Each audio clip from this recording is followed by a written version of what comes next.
Ya, dan Mhm kalau kita lihat mhm. sekarang di media sosial bisa kita bilang, mungkin bahasa yang lagi terkenal adalah ngepompom, ya kayak Ah, ngajak, "Ayo dong nih influencer, ayo betul. nih followers-followers gua kita investasi." Udah gitu ada muncullah juga binary option dan lain-lain. Ah Gimana ah. Mbak Jum ngelihat, ekosistem yang terjadi sekarang ini?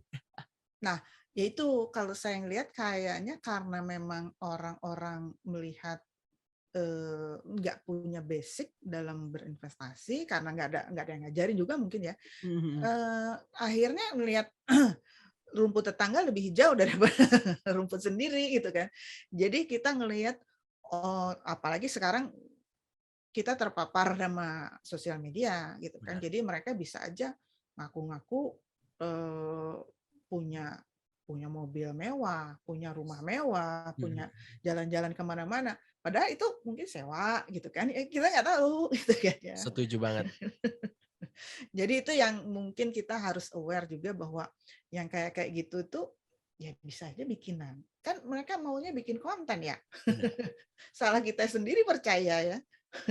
Kita yang menelan gitu aja, ibaratnya gitu ya Mbak Jum ya? Betul betul.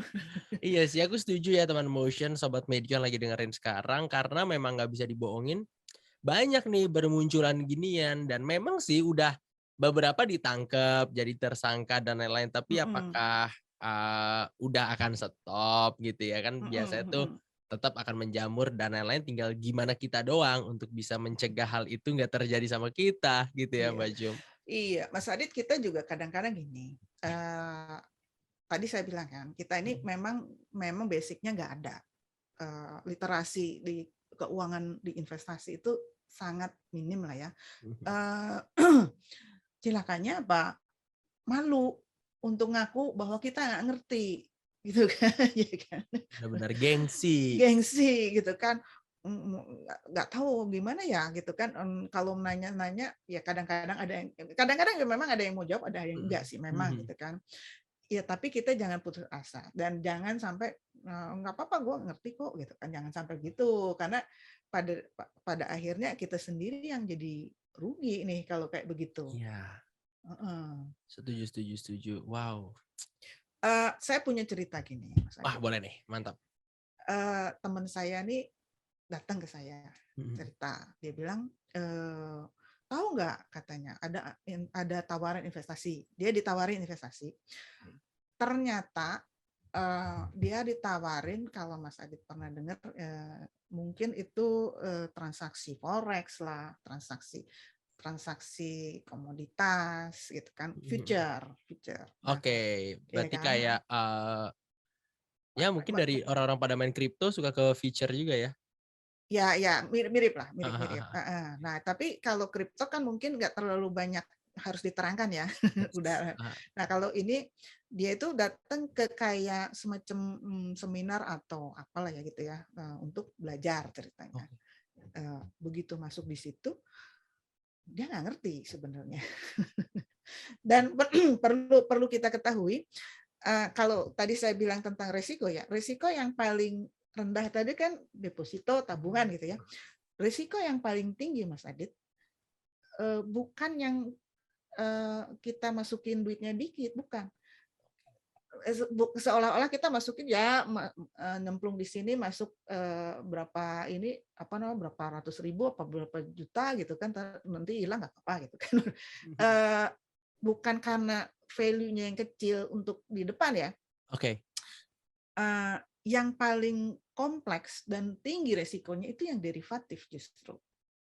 oke, dari derivatif itu seperti apa, Baju? Nah, derivatif ini, eee, kalau mau dibilang, yang tadi saya bilang, kayak misalnya kita transaksi forex tapi, jadi gini, kita ini kayak kalau saya bilang derivatif itu kayak misalnya kita, belanja gini deh, enaknya gini, kayak kita beli rumah Oke. misalnya nih, Mhm. biasanya dia macam-macam komoditi atau, falas. Tapi kalau Oke. misalnya saya umpamakan nih kayak kita beli rumah, rumah harga 1 M, Mhm. ya kan. 1 M, nggak punya duit 1 M, ya kan.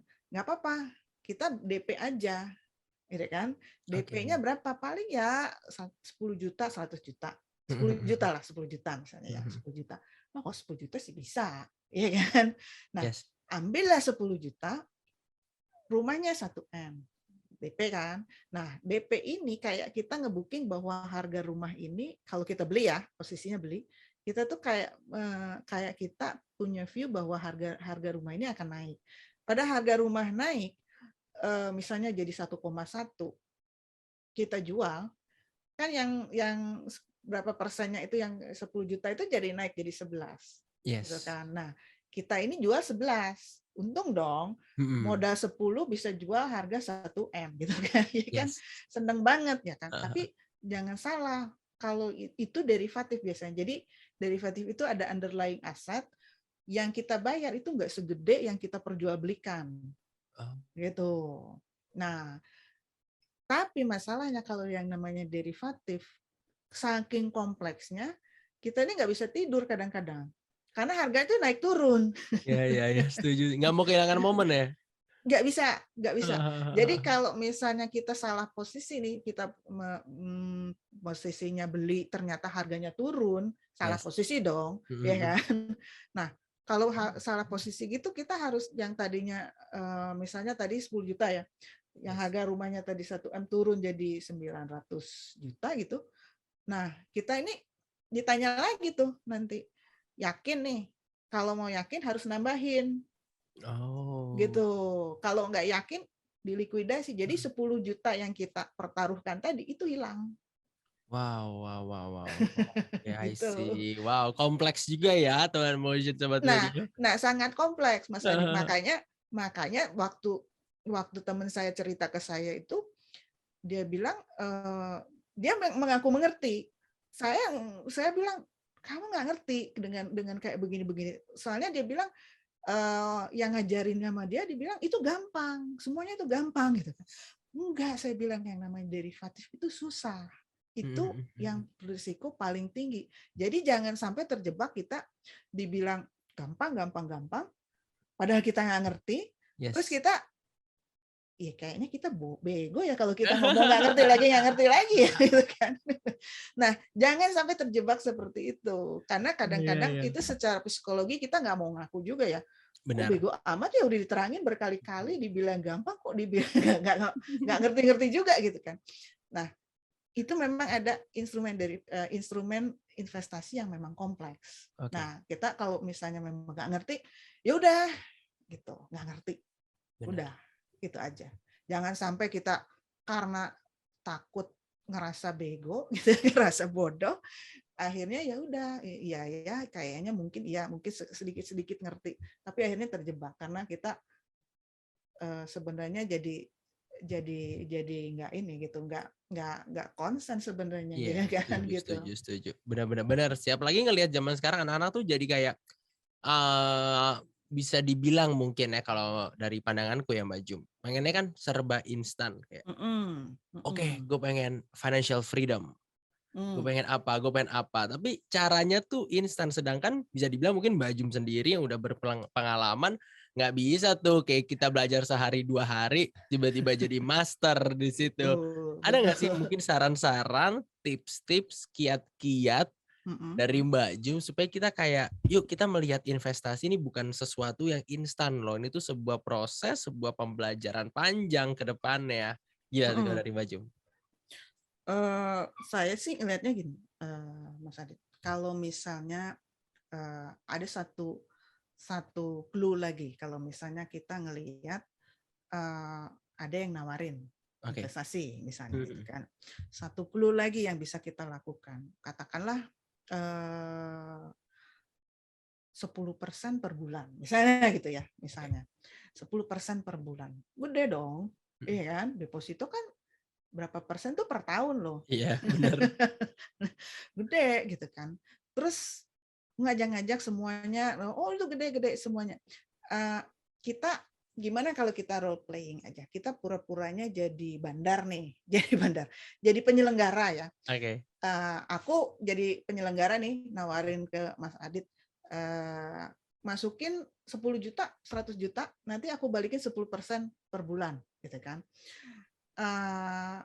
kalau Mas Adit itu bulan pertama dapat 10%, bulan kedua dapat 10%, ya kan? Bulan ketiga dapat 10%, itu kan belum udah rame dong sama Iya. tetangga sebelah ya.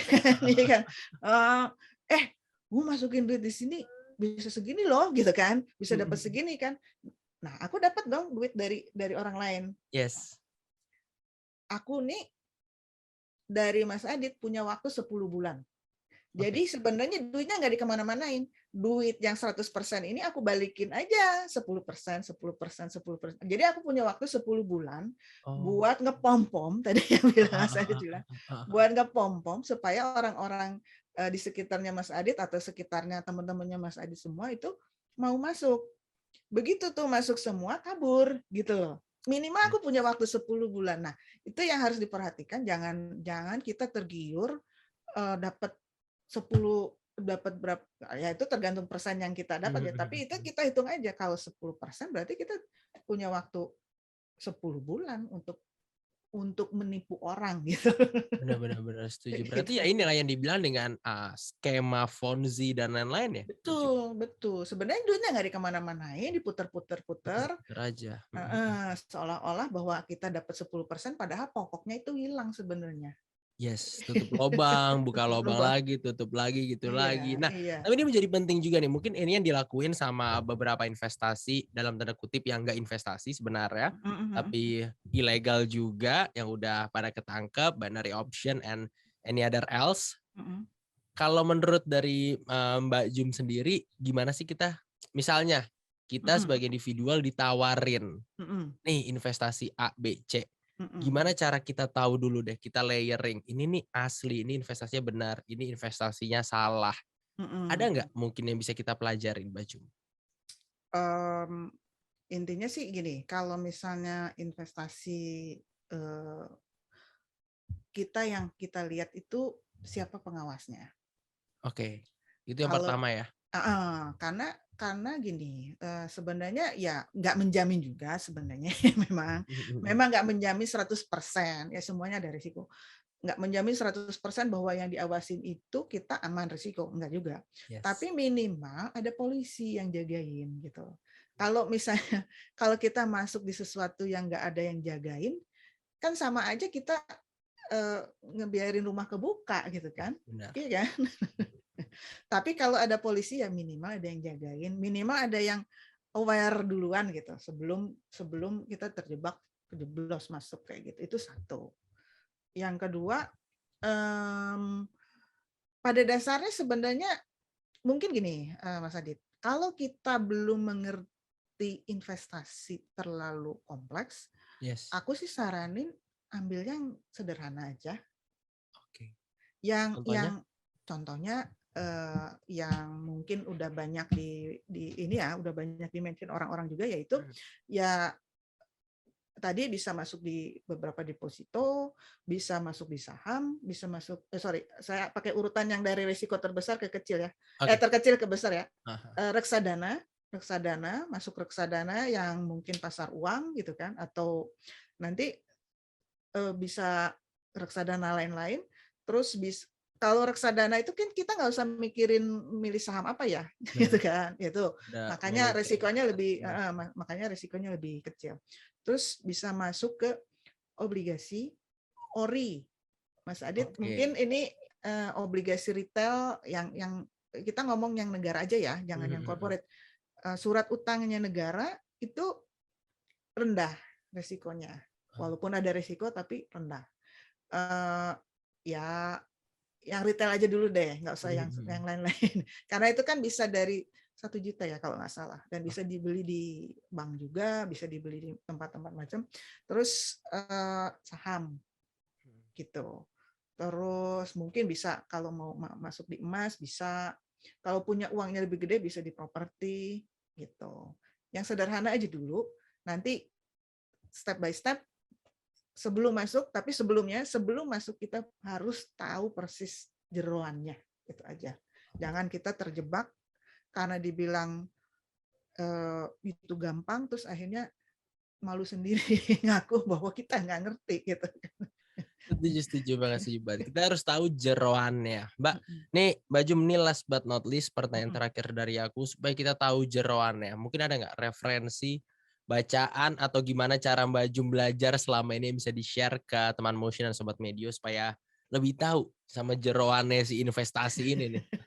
Eh, Mungkin kita di Kontanko ID ada juga yang versi yang agak apa namanya berbayar sih, yang premium ya. Itu Yes. ada di Insight Kontanko ID. Nah, kalau yang di Kontanko ID memang ada beritanya juga, tapi yang lebih in-depth itu, yang lebih dalam biasanya ada di Insight. Oke. Moga-moga sih bisa membantu, moga-moga ya. Benar-benar. Nggak apa-apa baca dulu, nambah referensi biar kita ya sudut pandangnya jadi lebih kebuka juga kan ya, Mbak Jum. Betul, betul. Ya, betul. Wow, itu dia. Jadi teman motion udah banyak banget sumber-sumbernya. Tinggal kita yuk belajar. Nggak apa-apa learning by doing. Rugi, untung nggak apa-apa Betul. karena kita balik lagi ngelihat ke depannya ya, Mbak Jum ya.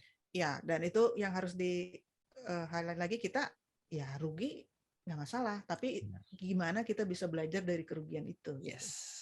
Rugi pertama nggak apa-apa, yang penting kita belajar supaya nggak ada rugi kedua, rugi ketiga, dan lain-lainnya ya. Teman motion sobat media, inilah Mbak Jumyati. Thank you so much ya Mbak Jum ya udah bagi-bagi sama teman motion dan sobat media. Makasih, Harit. Siap, sukses selalu Mbak Jum. Thank you juga buat teman motion, sobat media yang udah dengerin. Sekian podcast Cuan untuk kali ini. Dan untuk kamu yang pengen nanya-nanya atau ngirim saran, boleh banget ke email di podcast@kgmedia.id. Jangan lupa untuk follow @medio by KG Media, @motion975fm, dan @contanius untuk dapetin informasi banyak banget pastinya ya. Dan dengerin terus, jangan lupa podcast Cuan di Spotify, dapetin inspirasi menarik lainnya dari pengelolaan keuangan, investasi, sampai aktivitas finansial lainnya. See you on the next episode, teman motion. Bye-bye.